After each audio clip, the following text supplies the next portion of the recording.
Welcome to the Wisdom That Breathes channel. Across all our platforms, we try to share wisdom which is relevant and accessible to everyone.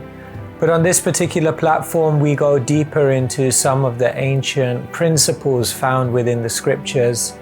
If you find some of the terminology difficult or inaccessible, then go over to our Keshava Swami YouTube channel where you'll be able to find other content which is perhaps more relatable.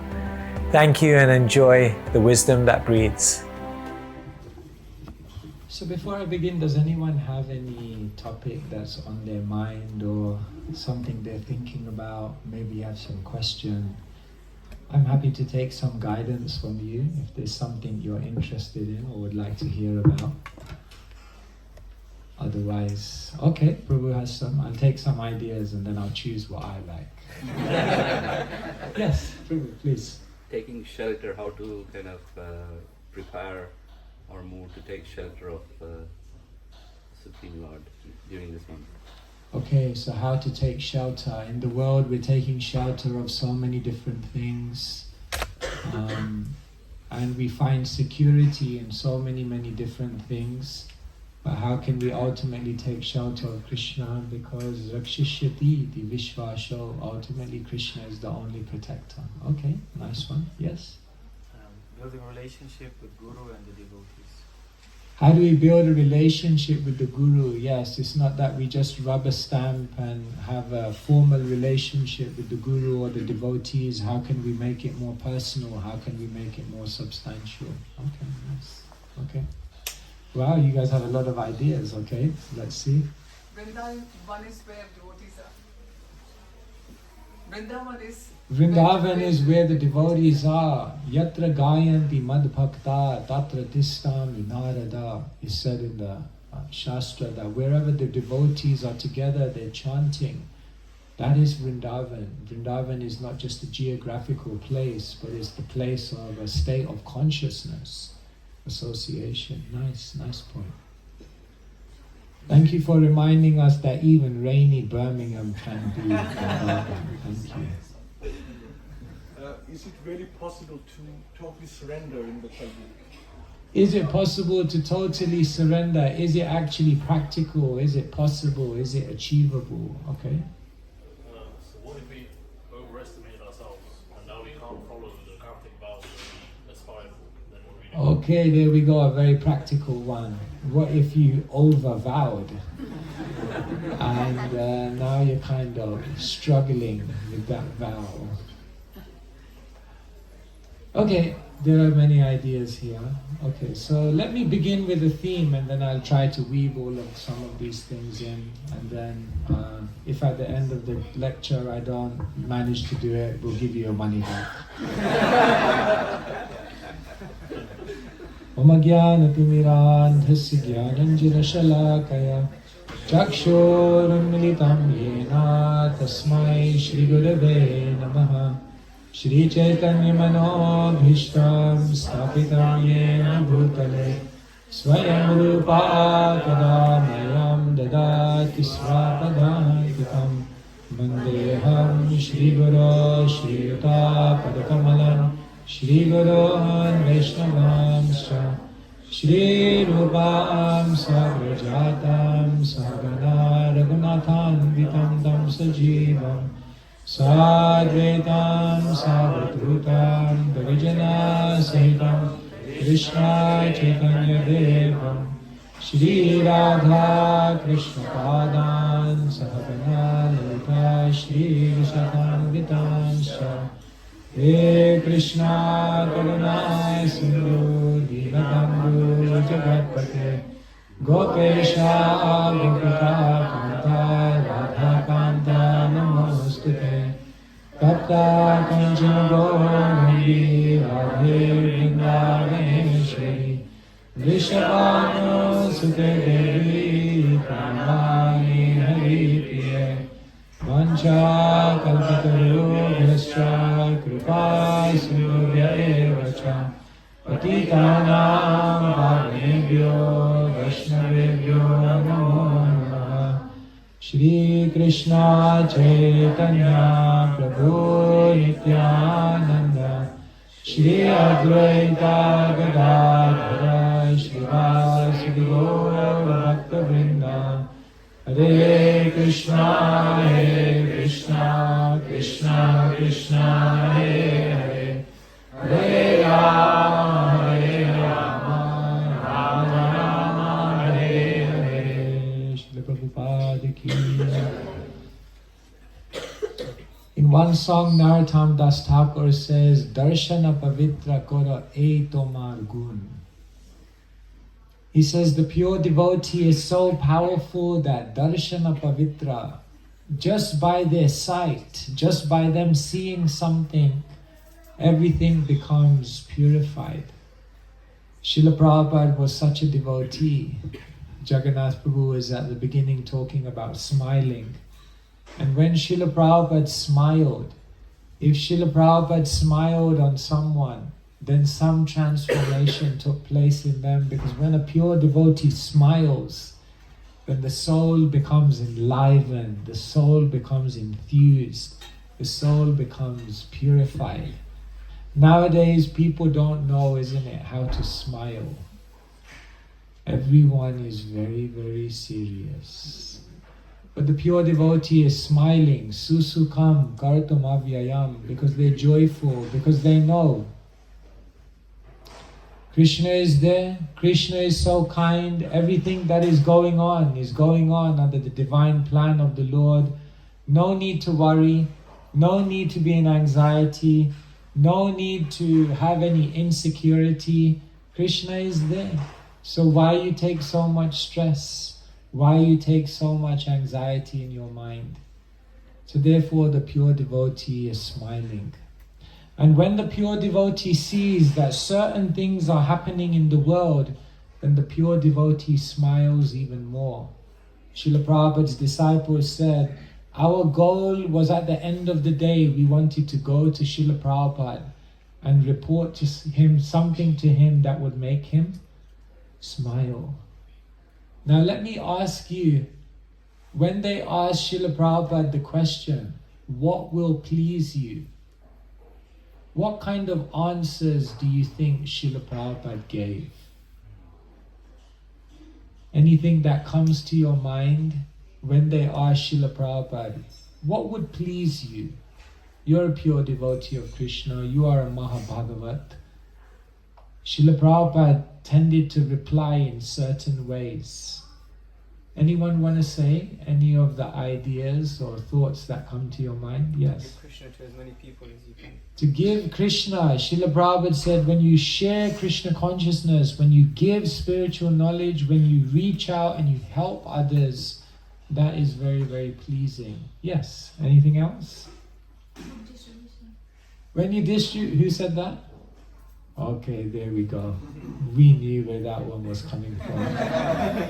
Yes, Prabhupada said, if you distribute my books, Srila Prabhupada said, I poured my heart and soul into these books, and as you distribute them, it gives me life. It makes me feel like a young boy again. So yes, if you distribute books. What else? Similarly said, you help me in my mission. Help you in your mission, yes. How did Prabhupada say our love for each other will be shown? Or our love for him, would be shown?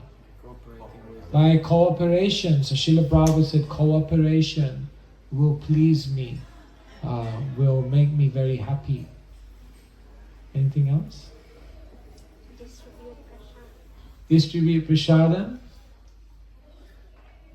But there's one other thing that Srila Prabhupada said when the devotees asked him, what can we do that will please you? What can we do that will make you smile? This thing, Srila Prabhupada said, if I manage to do this thing, then I consider my mission a success. Become Krishna conscious.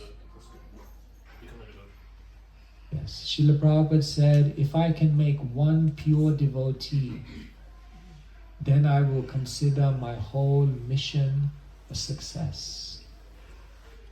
So every one of the individuals who have gone on this path of Krishna consciousness, actually you set the highest goal in creation for yourself. There's no higher goal, there's no higher aspiration There's no more lofty objective in the world than trying to become a pure devotee. If someone says, I want to become a millionaire, that's a small goal compared to becoming a pure devotee. If someone says, I want to be president of America, I have no idea why anyone would want to do that. That's a small goal. That's a small goal. It's even harder to become a pure devotee. If someone says, I want to have, all these possessions and all this, that's a small goal. The biggest goal in life is to try to become a pure devotee. Someone can conquer everything, but who can conquer their own envy and pride? Someone can earn everything, but who can say that they have pure love? Someone can have relationships, thousands and thousands of relationships, but who can say, I can speak to God? See, these things are much more rare. These things are much more difficult to achieve. And therefore, Srila Prabhupada, he set us the highest aspiration to become a pure devotee of Krishna. And to be a pure devotee of Krishna is defined in the scripture. If you go to the Bhakti Rasamrita Sindhu, then purity is defined by Rupa Goswami. Anya bhilashita shunyam. All other desires, zero. Wow. Can you make all your other desires for all the other concerns of the world zero? Then you're a pure devotee. If we turn to Chaitanya Charitamrita, pure love for Krishna is described. Atmendriya priti vansha tare bolikam, Krishnendriya priti icha dhare prema nam.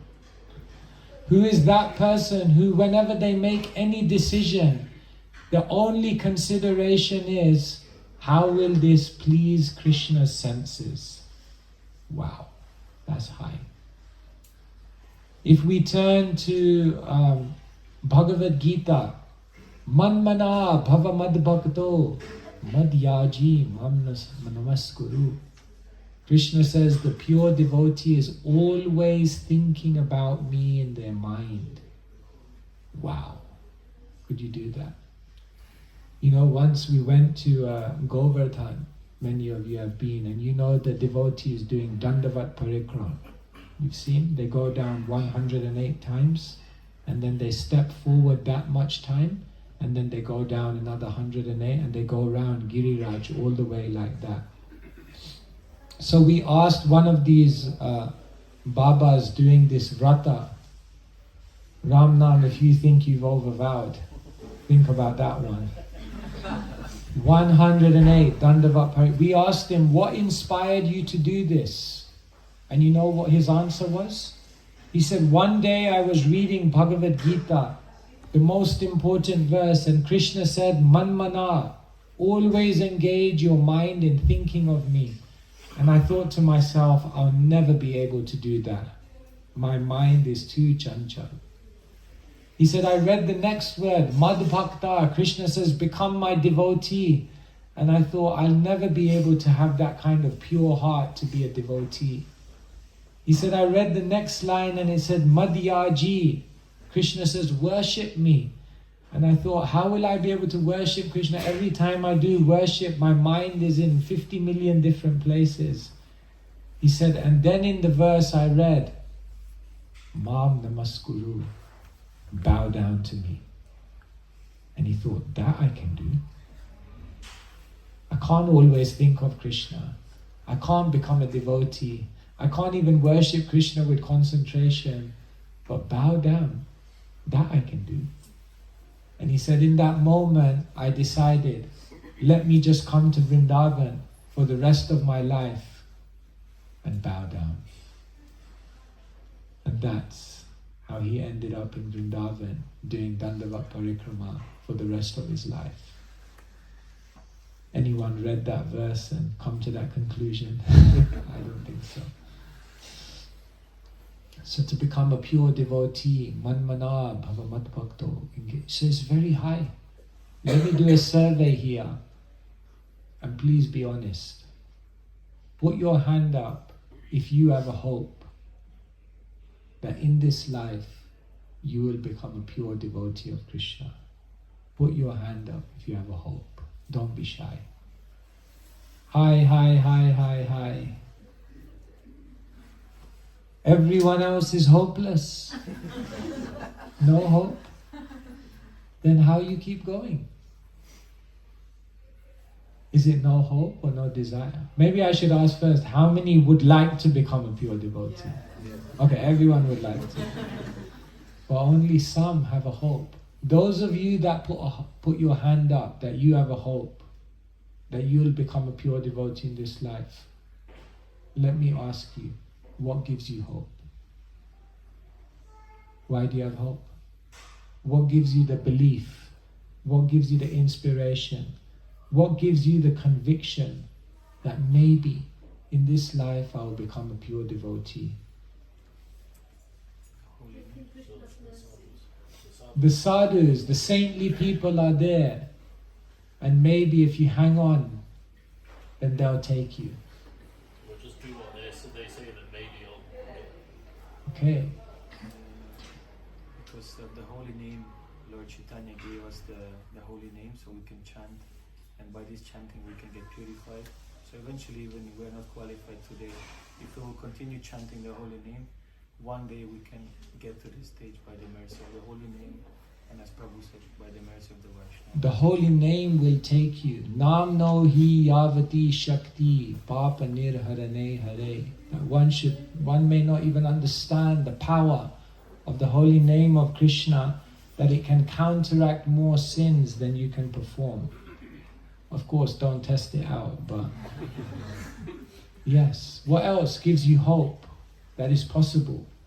Yes. That service to the devotees of the spiritual master, that they will hopefully remember our service, and then through that service we can go back.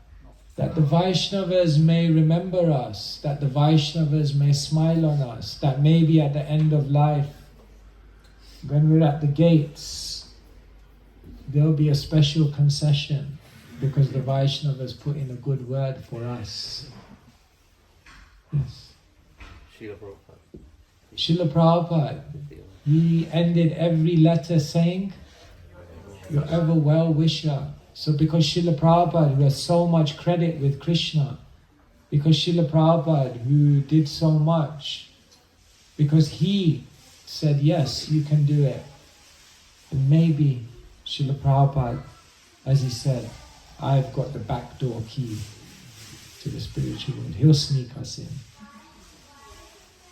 Anything else? What else gives you hope that you'll make it to pure devotional service? It's so high, so lofty, such a... Yes, these are the points. Let me share with you a few things about purity, pure devotional service. The first thing I want to share with you about pure devotional service is that purity is possible. And you know how I came to that conclusion? Because I've seen pure devotees in my life. Sometimes we think the pure devotees are the people who we read about in the scriptures, the people in the Chaitanya Charitamrita or the Srimad Bhagavatam.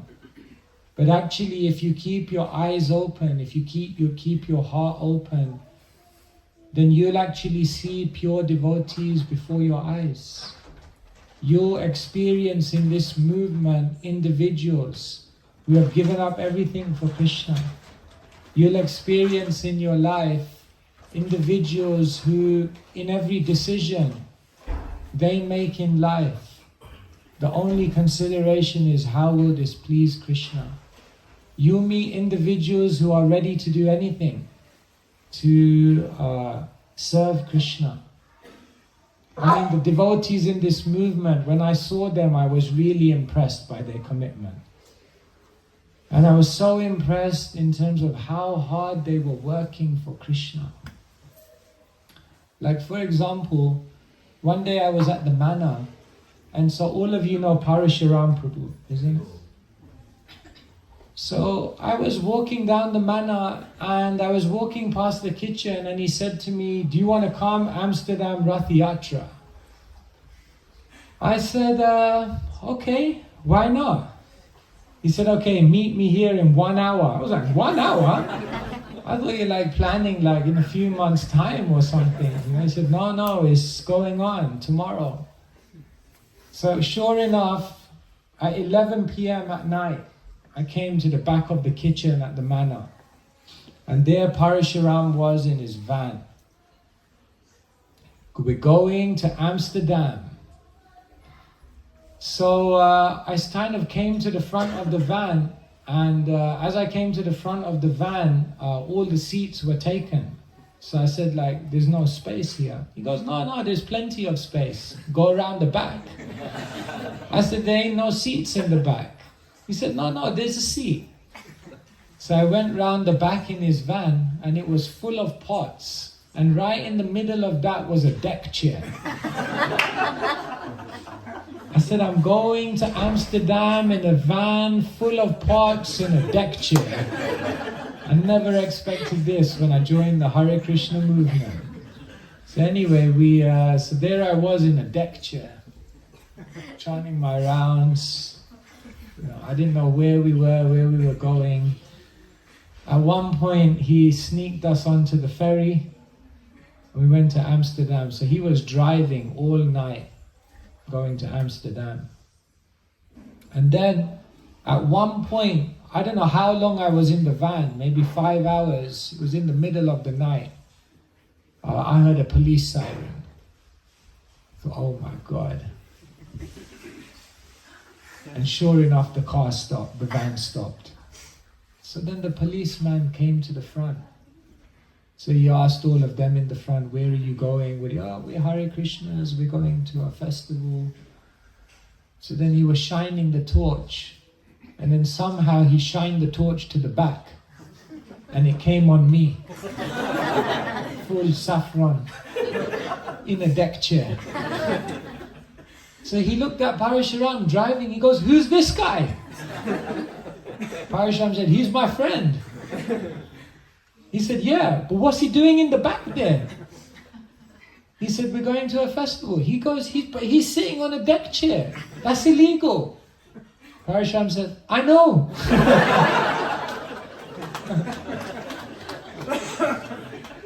So the policeman looked at Parashuram. He said, this guy's got to get out. Parashuram turns back, looks at me and says, you got to get out. I'm like, I have no idea where I am. He says, and then he just opens the door and he says, get out. He says, just wait here. I'll come and pick you up. So it's pitch black. I'm on a motorway. I have no idea where I am in a foreign country. So I come out of the van and he says, don't worry. Just wait here.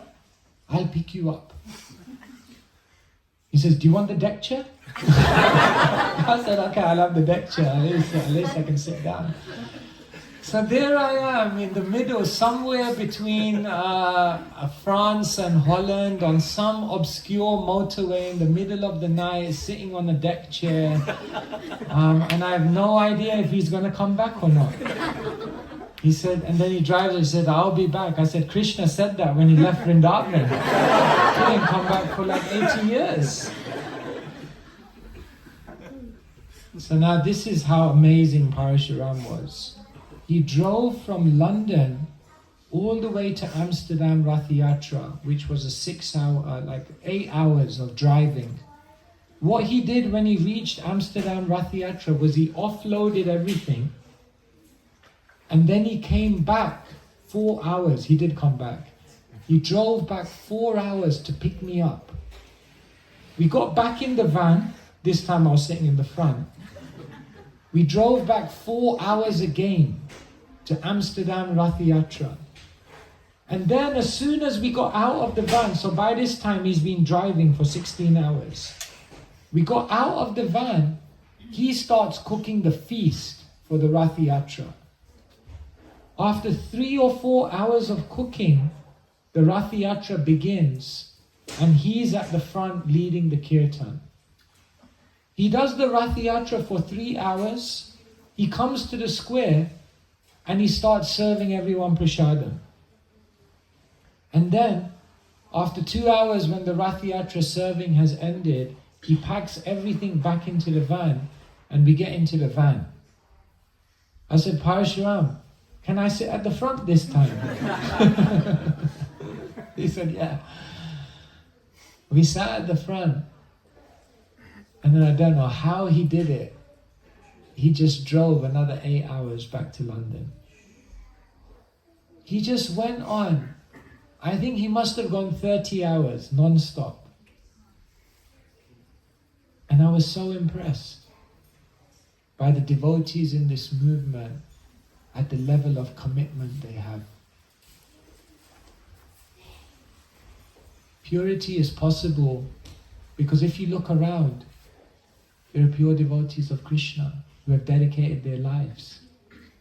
Maybe there are some pure devotees closer to home. Maybe individuals who we walk past every day, who we may not appreciate, but who have great credit with Krishna. Srila Prabhupada once said, if you knew who the person next to you is in the spiritual world, you may just faint. We just look around thinking, spaced out. Could be better. Avoid that person. So, the first thing I want to share with you about purity is possible. Because I've seen it in this movement, and you've seen it. The second thing I want to share with you about purity is that purity is perceivable. You see, purity is not something you have or you don't have. Purity is something which unfolds in stages. And so everyone has some purity. Yes, we may not be a pure devotee, anya bhilashita shunyam, but everyone has some purity. Everyone has done something for Krishna with some pure sincerity. All of you have some pure desire. One time they asked Srila Prabhupada, how many pure devotees are there in your movement? Prabhupada turned to the devotee and said, how many devotees in the movement? Because it took some pure sincerity to also come to Krishna consciousness, to actually practice this. So the other thing to recognize is that purity is perceivable. We all have some purity in our consciousness. And if you have some purity, then the logical conclusion is that you can develop more purity if you carry on and you continue on. The third thing is that purity is not just possible, purity is not just perceivable, but purity is a process. And therefore, although we may not be pure devotees, what we've been given is a process by which to become pure.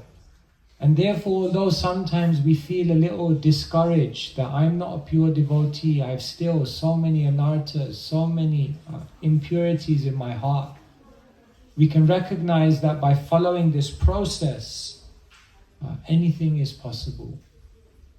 Srila Prabhupada said if you chant 16 rounds and follow 4 regulative principles, you'll go back to Godhead, I guarantee it. So that means Srila Prabhupada gave us a process, and through that process it's powerful. And the final thing is that purity is a present. Because by Krishna's grace, if Krishna smiles on us and sees some sincerity and endeavor, then that purity will come not because we're qualified, but that purity will come because Krishna is very kind. He'll awaken.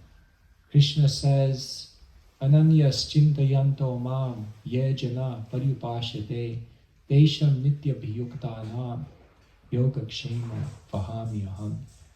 Krishna says, I preserve whatever you've developed and I will carry what you lack.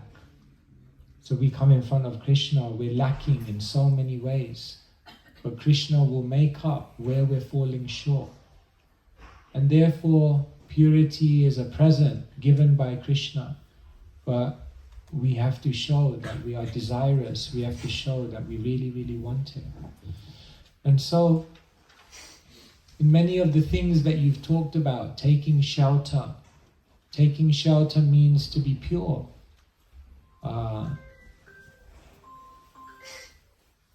To not invest your hopes in other things.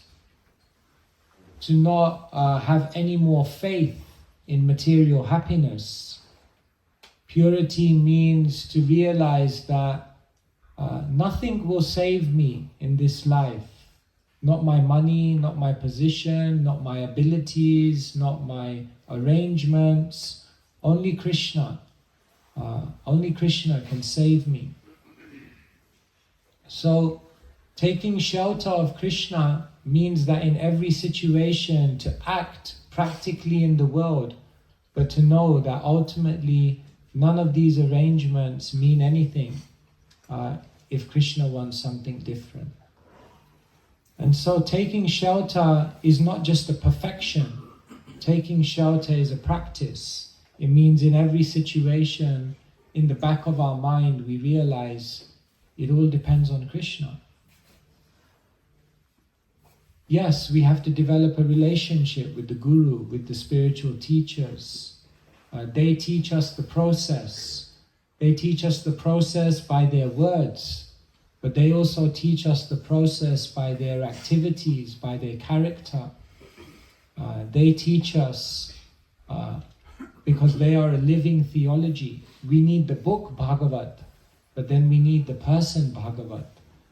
And therefore having access to all of these amazing devotees and then trying to have a relationship with them. If one has the opportunity to encounter a Vaishnav and one has the opportunity to spend time with them, hear from them, serve them, observe them and absorb their bhav, then you're very, very fortunate. You should take that opportunity. Because it's mentioned, Krishna Bhakti Janma Mula Hoya Sadhu Sang. By associating with the devotees, it's the root cause of the awakening of pure devotional service. So yes, that purity comes by associating with pure people, and those relationships require investment. We invested in so many relationships in this world. Now invest in your relationship with the saintly, because it is that connection. Prashangam ajaram pasham atmana kavayo vidu saeva sadhushu krito moksha dvaram apavritam. The Bhagavatam says that if you become attached to a saintly person, then the doors to liberation open up. So all these things are there. We make vows. Why do we make vows? Because we're trying to show our pure intention to Krishna, that now I'm trying to take my attention away from the material and invest it more and more in the spiritual. I'm trying to take the weight of material concern and reduce that, and now put all of my consciousness into dedicating time and energy to your service. And so yes, sometimes we may feel we have taken a vow beyond our ability. Confirmed. And even in those situations, we realize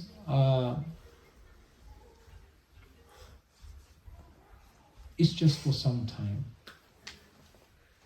You can do anything for 15, 20 days. Anything. And after you've done it for 15 or 20 days, then you realize, maybe I could do this for longer. It's not so bad. Our sense that we have over-vowed, a lot of it is in our own mind.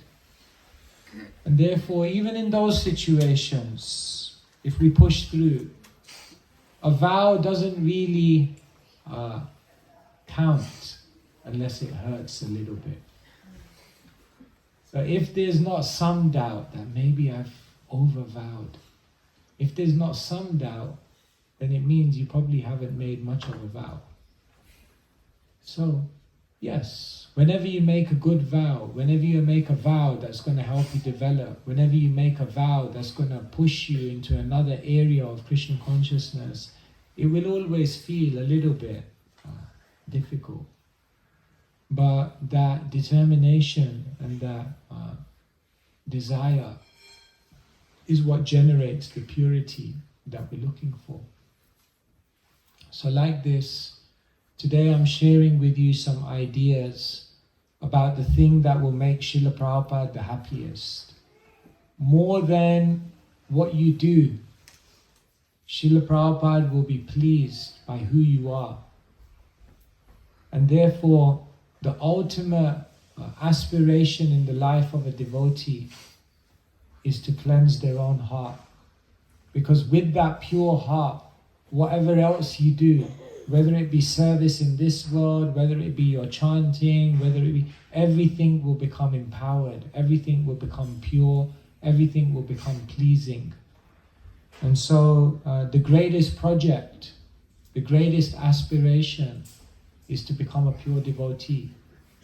And if you manage to fulfill that, then everything else in life will become resolved. And remember, on that journey to purity is possible because you can see there are examples. It's perceivable. You can see because there's some sincerity and purity in yourself. It's a process. It's there, latent, within the instructions that are given by the Guru. And purity is a present. Ultimately, Krishna wants it, wants you to have it. Krishna wants to give it to you. And so even when we're feeling like we're falling short, we can rest assured that Krishna will come and He will give us that purity. So let us not forget that this is the real thing that we're all looking for, pure devotional service. Nothing else will satisfy.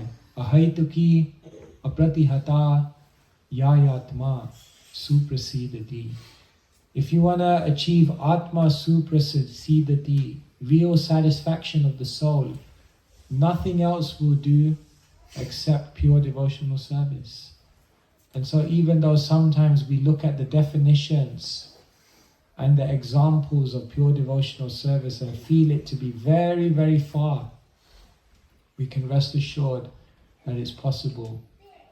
One devotee came to Srila Prabhupada and said, Prabhupada, there are 12 Mahajans, I think you're the 13th. Prabhupada said, very good, you become the 14th. So yes, that was what Srila Prabhupada wanted from each one of us. He said, if I make one pure devotee, my mission will be a success. It's already a success. And it will become more and more successful. So all the dreams to do everything in Birmingham. We had so many dreams. We have so many dreams. 1 year ago, we said we'd have a temple. Somehow or other, Krishna hasn't gifted us that temple yet. So it means we have to become more pure. Krishna is ready to fulfill the desires of the pure devotees. When a pure devotee says something will happen, Krishna has no choice. He has to do it. So if you want to manifest all the dreams, then become a pure devotee, because then Krishna definitely will fulfill all the dreams. So the strength of the yatra is in the purity of each individual. So as we all become more and more pure, more and more sincere, then you'll see more and more miracles happen. It's all waiting to happen. But Srila Prabhupada said to his disciples, Krishna can give you the whole world. He can give you buildings, He can give you money, He can give you every facility under the sun required to do all the things you want to do. But Srila Prabhupada said, if Krishna gave it to you, you wouldn't know how to use it. because the prerequisite is that there must be purity. Otherwise, all of those things will actually destroy us. So Krishna is willing to give everything, but we have to become pure. And so let us, each one of us individually, focus on our own purity. And from that purity of each individual, the yatra will become extremely powerful. Hare Krishna. So these were some ideas, some thoughts. I don't know if anyone has any questions or yes.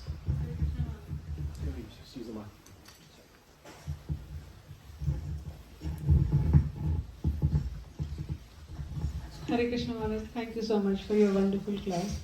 I wonder, you've shared these ideas of purity. If we in my experience, I do make vows, but then I fall short. When I again make a vow, again fall short. So, how do we, can you, give us some many ideas as to how can I push myself so that I do not fall short? So I feel that my willpower, doesn't last too long. So we make vows and then we fall short, and then we try again and we fall short. So how can we become more and more determined? First thing to realize is when you make a vow and you fall short, it's not a complete failure, as long as you come back and you learn something from it. Why did you fall short? You see, when you make a vow, it's not just making the vow. It's about having the association, creating the environment, supporting your vow, and doing the other things that will allow you to fulfill that vow. So we should, when we make a vow, we should ask ourselves, what was it that was lacking around me that meant that I couldn't fulfill this vow? So as we come back then from failing in a vow, we become stronger, we become more wise, we become more empowered to fulfill the vow next time. So like that, there's one Christian writer and he writes a book. It's called Falling Upwards. Have you ever thought about that? Falling upwards. He talks about in the art of spiritual life, sometimes we feel like we're falling, we're tripping up. But if you process that in the right way, and if you come back more determined, then you're falling, but you're actually going upwards, which seems counterintuitive, but that's how it works. So I always give the analogy that when a plane goes from one city to another, I have quite a lot of experience in the last. When a plane goes from one city to another, there's a flight path. But did you know that in any given flight, the plane is usually only ever on the flight path for about 30% of the journey? It's always either on this side or it's on this side. But the amazing thing is, after 8 hours, it still reaches its destination. Not because it was on the flight path for 100% of the journey, but because the pilot was always trying to come back to the flight path. Perfection in your life is not going to be because you nail every single vow and because you live the perfect life. But what you can do is every time you go off course, you can bring yourself back to where you need to be. And then you know what? You'll probably go off course again. But then if you keep bringing yourself back, then it's in that continual determination to bring yourself back that you make progress. So we should not become discouraged when we fall, but rather we just need to learn the art of how to come back stronger. Okay. Thank you. Hare Krishna Maharaj. My question you've answered a little bit, but still I had some doubts in my head. That when we hear becoming a pure devotee, does it mean that getting rid of each and every anartha in us, or do we have to just focus on one major one and purify or become perfect in, we all have one major problem, others are, offshoots of that problem. So do we just focus on that major anartha or impurity in us and just become, kind of perfect, like they say in this world? So is that the definition of purity? Thank you. So in Sanskrit there are two words, Swarup Lakshana and Tatastha Lakshana. Swarup Lakshana means the essential quality, and Tatastha Lakshana means the secondary qualities. So when we look at divine qualities, there is one Swarup Lakshan, which is Sharanam, surrender to Krishna. And it's said that from surrender to Krishna, all the Tatastha Lakshan, like tolerance, kindness, compassion, truthfulness, all of these qualities automatically come about if you cultivate that central one. And similarly with anarthas or with negative qualities, it's said that the Swarup Lakshan is selfishness. When we are selfish, then we can understand that all other Tatastha Lakshan, like envy, pride, greed, harshness, all of these other bad qualities will come about. And therefore for a devotee, the focus is to go from selfishness to selflessness. How much can we be humble? It's very difficult. But what we can try to do is in every situation try to be a servant. And when you take the position, the humble position, then you develop humility. And so, yes, ultimately what we're focusing on is turning selfishness into selflessness. And by that switch, then all other good qualities will come about. Therefore, try to fill your life with devotional service. See? The wise person, my spiritual master, he would say, I don't know how much love I have for Krishna, but I love to do devotional service. Because if you love to do devotional service and you fill your life with service, then purity of character will come about from that. And so that's where we're focusing. And then individually we all may struggle with different things. Of the anarthas, we have some more than others. And therefore if we know constantly in our character that one anartha is very prominent, then we may have to put a little bit of extra attention there. But for the most part, what we're trying to do is transform our selfishness into selflessness. Because it's that transformation which will then annihilate all the other bad qualities. And Maharaj, just to carry on this, I always feel that body is the true ego is that we are not this body. Yeah? But why we as human beings are always, just drowned in this ego. Anything happens or any situation with your family members or society at large, the ego brings up its ugly head always. And even if you have been listening to Srila Prabhupada's lectures, listening to gurus like yourself, and living with or serving with the pure devotees, kind of pure devotees who are on the path to becoming pure devotees, you still feel that you haven't been able to conquer the ugly head of the ego. Why?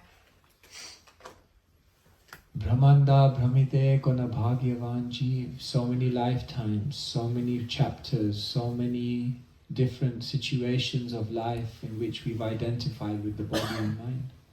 So it's so strong, the identification is so strong that it's continually staying with us even after hearing so many lectures, even after praying so many times. Still we come into this mentality, aham, mamedi, I, me, mine. So it takes time. We think Krishna consciousness is slow, but it's actually very, very fast when you compare it to lifetimes of illusion. But when we're living it here, it feels to be very, very slow, but it's working fast. It's transforming you like anything, if you compare it to lifetimes of illusion. So it's happening, it's working. And the fact that you don't even like to have these qualities, you don't like to have this ego, you don't like to have this envy, even the fact that you don't like it shows great advancement.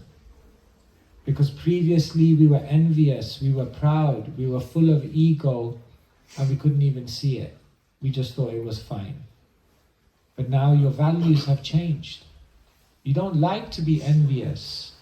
You don't like to be greedy. And when you exploit someone else, in your heart you say, how I could have done that? That was not good. Even that shows advancement, because it means your values have changed. And then after your values change, your actions will change. And after your actions change, then your heart will change. So you're changing. The change process is going on. But before the heart can change, the actions have to change. And before the actions can change, the values have to change. So it's a process. It takes time. But it's happening. Thank you. Hare Krishna Maharaj. So our physical temple is yet to manifest, but our virtual temple, Yes. which is our Instagram page on ISKCON Birmingham, we have over 6,000 followers now. Jai. And also everybody, if you're not following on Instagram, ISKCON Birmingham UK, please do. And also Maharaj himself, Keshav Swami, is on Instagram, so I'm just going to put that plug in there.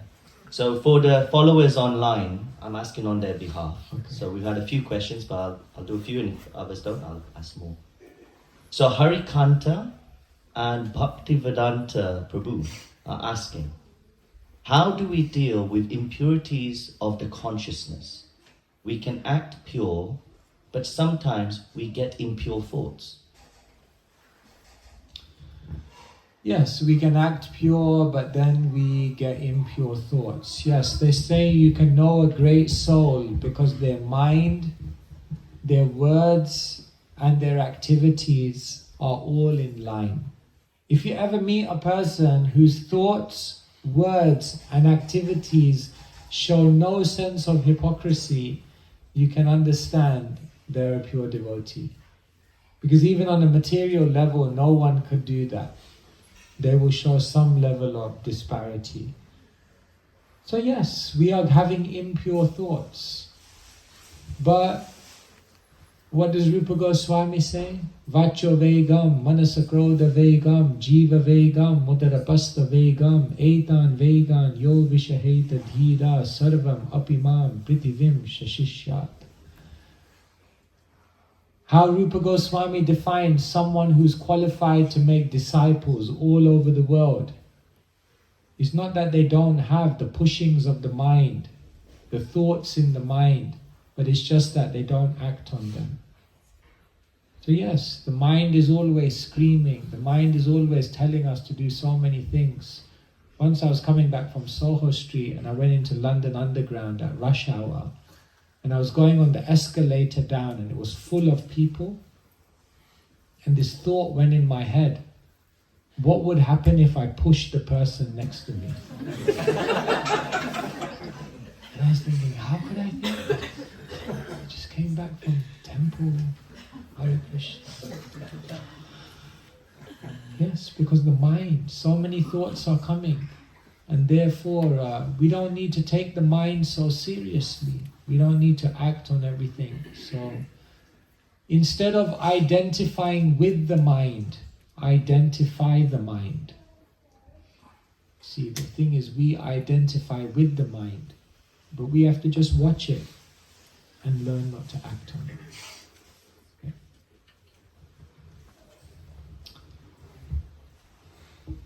Yes.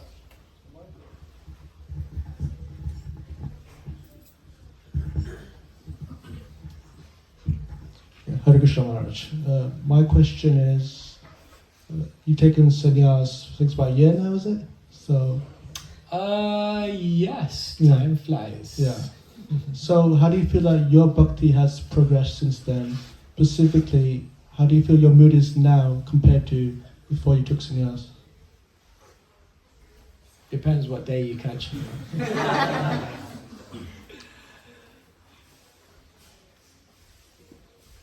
Well,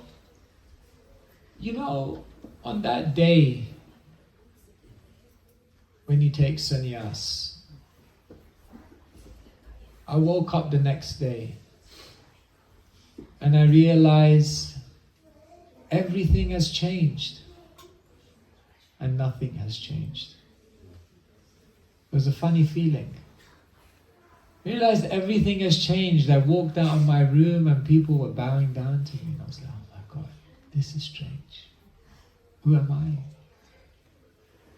Just a soul on a journey. They used to call me Sandeep. Then they called me Bhakta Sandeep. And then they called me Sutapa Das. And then they called me Sutapa Prabhu. And nowadays they call me a Swami. What's in the name? Behind that name, the same soul trying to search for Krishna. Everything has changed. People relate to me in a different way. People look at me in a different way. But I'm the same person. So it was funny, I realized everything has changed socially. But in another sense, nothing has changed. I got to wake up just like you. And when the alarm goes off, it's tough. I got to put my hand in my bead bag and chant 16 rounds, just like you. I've got to open up the Bhagavatam and take shelter and find Krishna in those pages, just like you. I've got to go out there and overcome my laziness and lethargy and try and serve Srila Prabhupada's movement, just like you. Nothing's changed. You don't magically become a pure devotee when you take sannyas. I wish you did. It doesn't work like that. So after I took sannyas, then some people were congratulating me. Oh, such a great achievement. And I never really saw sannyas as an achievement. I saw sannyas as an opportunity to serve. So, Namras, he does the podcast online, the late morning program. That's a good title for a podcast. Late morning program. So he said, I want to do a podcast with you and I want to entitle it, I'm Taking Sannyas. And I said, no, maybe you can entitle it, I'm Marrying the Mission. Because sannyas is not an achievement. Sannyas is an opportunity, just an opportunity to serve more. So how has life changed since sannyas? It's beautiful. Because you have more opportunities to serve. You can go to places, you can meet so many people, and you can have so many opportunities to bring happiness to the world by helping people to find what they're looking for. But you don't need to take sannyas to do that. You can do that today. You can go out and fill your life with devotional service. So for me, sannyas has been wonderful because it fills my life with devotional service. And if you're not ready to take sannyas, and if that's not your path, no problem. You can still fill your life with devotional service. And so yes, you've heard me say, the best alarm clock in the world is purpose. When you have a mission, when you have so many amazing things to do for Krishna, you jump out of bed. Because life is very purposeful. So yes, a life of devotional service, that's what we're all looking for. Okay.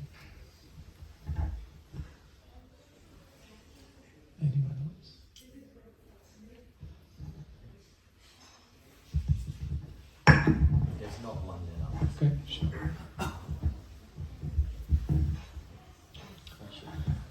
Okay, Maharaj, is another one. I think it's talking more about, I'll just say it and then. Should we attach to a saintly person we love, but they might not love us? Is it right to attach ourselves to persons who we are connected to from the heart? So I think it's this aspect of sentimentality. But quite a... The saintly person loves everyone. Sarva bhuta hite ratha. Krishna says in Bhagavad Gita 5:7, Yoga yukta vishuddhatma vijitatma jitendriya sarva bhutatma bhutatma kurvan api lipyate. One who has controlled his mind and senses is dear to everyone, and everyone is dear to them. Prahlad Maharaj says, I have no friends or no enemies. Everyone is dear to me. So the saintly person loves everyone. The saintly person makes no distinction. Even those who offend and show animosity towards the saintly person is ajata, shatru, has no enemies. So the first thing to realize is that all saintly people will love you. But we sometimes expect love to be shown in a particular way. We think if someone loves me, they'll give me a lot of attention. Or if someone loves me, they'll fulfill my desires. Or if someone loves me, they'll always tell me the words that I want to hear. Or if someone loves me, then they'll help me achieve what I want to achieve. That's not love. Sometimes they will, sometimes they won't. Sometimes the saintly person won't help you to achieve what you want to achieve because you're trying to achieve the wrong thing. Sometimes the saintly person won't give you the words that you want to hear because you need to hear other words that will help you to actually improve. Sometimes the saintly person won't communicate because sometimes silence speaks more than words. And therefore, Tandra Vakya Kriya Mudra Vigyayana Bhujoy. No one can understand the heart and mind of a Vaishnava and how they act. And therefore, we should not second guess a saintly person because they are very, very mysterious. They're very, very grave. You can't understand. One devotee, he saw the picture of Srila Prabhupada on his passport. And he said, Prabhupada, you look very morose in that picture. Prabhupada said, that was the most ecstatic moment of my life. He said, really? He said, Prabhupada, you look so... Prabhupada said, I was so ecstatic because I was fulfilling the order of my spiritual master. I was getting my passport, going to America. You cannot understand. Gambhir. So saintly people, we don't understand. Narad Muni is coming to Mugrani saying, why are you half killing them? Kill them fully. I said, my God, how this saintly person is acting. But the saintly person is expert. They know. So we don't know how they're acting.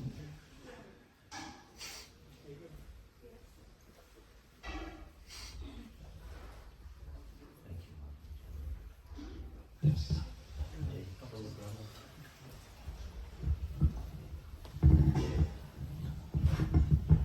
Hare Krishna Maharaj. Maharaj, you're speaking about being a pure devotee, but to me it seems so unachievable. So I was the person who didn't raise my hand because I know my own flaws, you know. It seems unachievable, it seems chapters away, lifetimes away sometimes. Even at the stage of bhav, one has a tinge of material desires. So you said you've seen pure devotees in your life. So what 3 or 4 things do they do that we can practically do in our life to help us achieve Krishna Prem? It could be many things, but I saw one thread amongst all the incredible devotees that I met in my life. And I realized later on that it was confirmed in Shastra. The Bhagavatam says in one very beautiful verse, Akama sarvakamo va moksha kama udaradi divrena bhakti yogena yajeta purusham param. The Bhagavatam says, it doesn't matter if you don't have any desires, it doesn't matter if you have every material desire under the sun, all you have to do is engage in devotional service, but divrena bhakti yogena, engage with intensity. And so what I found in every single advanced devotee was there was a level of intensity, there was a level of urgency, there was a level of desperation that this was really on their mind, and therefore they were never going down. Their commitments were always increasing. I think if you do this one simple thing, you just make sure you never go back, you never go lower, you never go down. You just keep building your spiritual life and increasing the intensity.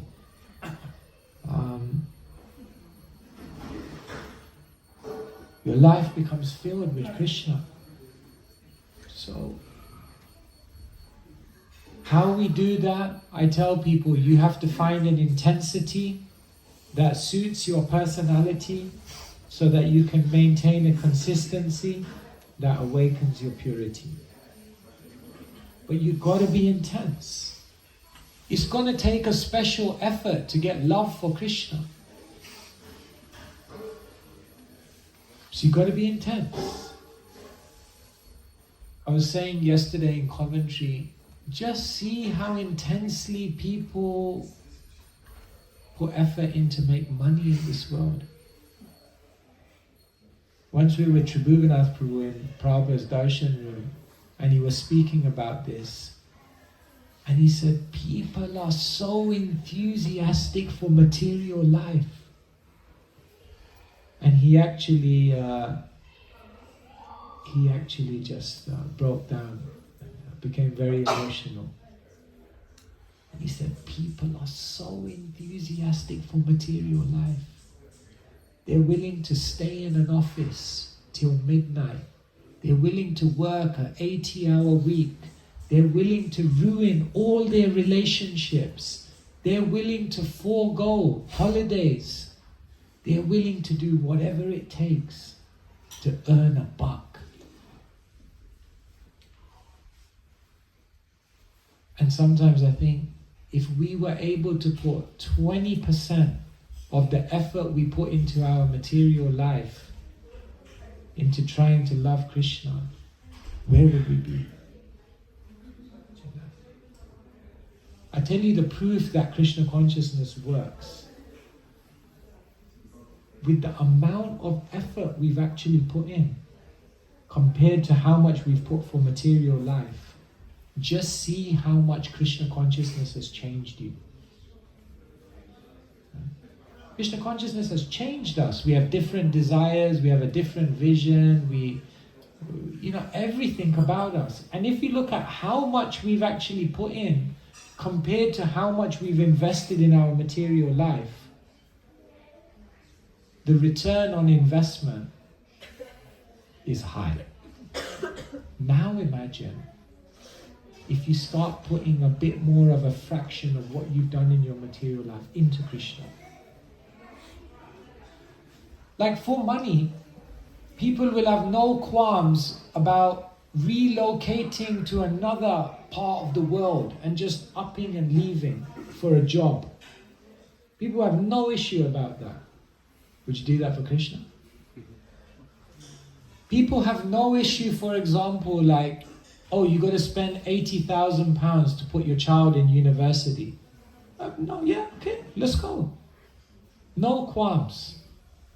But if you'd have to give £80,000 to Krishna, you have to think 100 times. Can you see how for material life it's just we're programmed in such a way that it's so easy to give our time, our energy, our effort. It just almost seems seamless. It just seems like the normal thing to do. But imagine you could do that for Krishna, where we would be. So, intensity. I hope I'm not speaking something which is heavy, but I'm just speaking something which I think all of us can relate to. Sometimes people say, but I'm not determined for Krishna consciousness. It can't be true. Because if you weren't determined, how in the world did you make it to that place in your professional career? If you weren't determined, how in the world could you bring up kids? If you weren't determined, how could you create a home for yourself like this? How can you tell me you're not determined? You already did it for material life. Now are you ready to do it for Krishna? Ye yatha mam prapadyante. However much you put in, that's how much Krishna will reveal himself. Simple as that.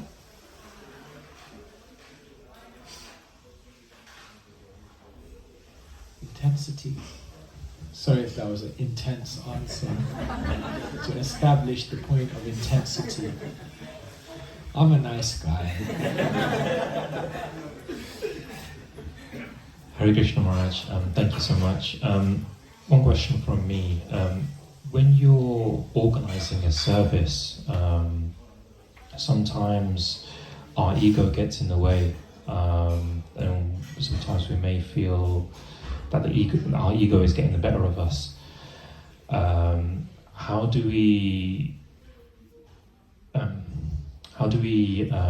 counteract that, or how do we put that to a side and understand that actually we're doing this service for Krishna? Yeah.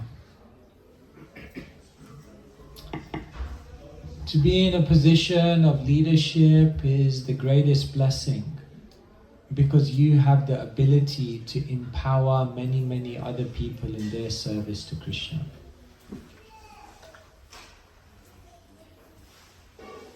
When we become egotistical, it becomes about us. But when we actually become leaders, it becomes about empowering all of those people that I'm looking over.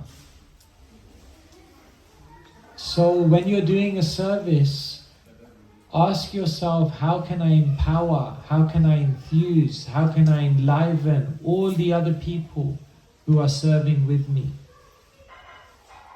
And then it becomes less about you, and it becomes more about them, and them flourishing in their devotional service.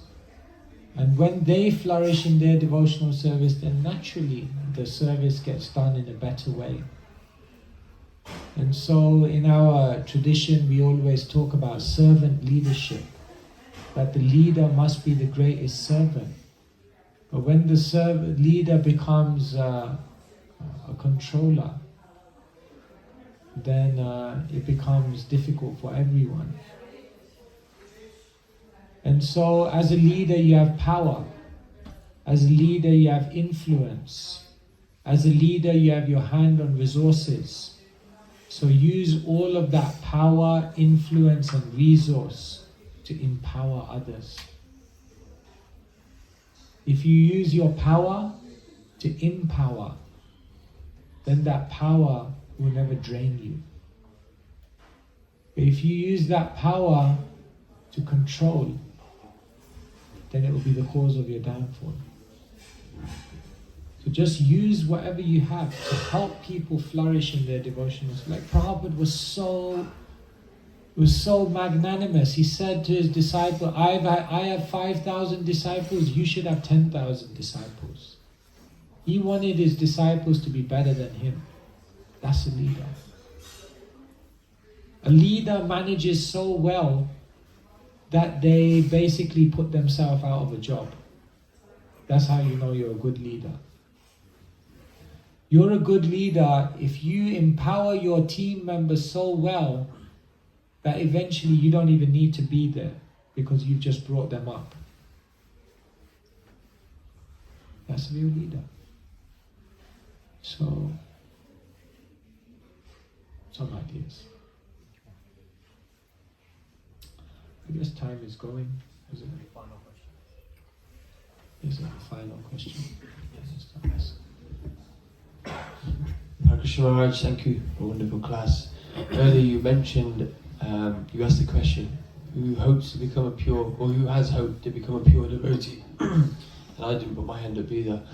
And there are times where you feel hopeless, especially when saintly people also say, they hope they get to Krishna.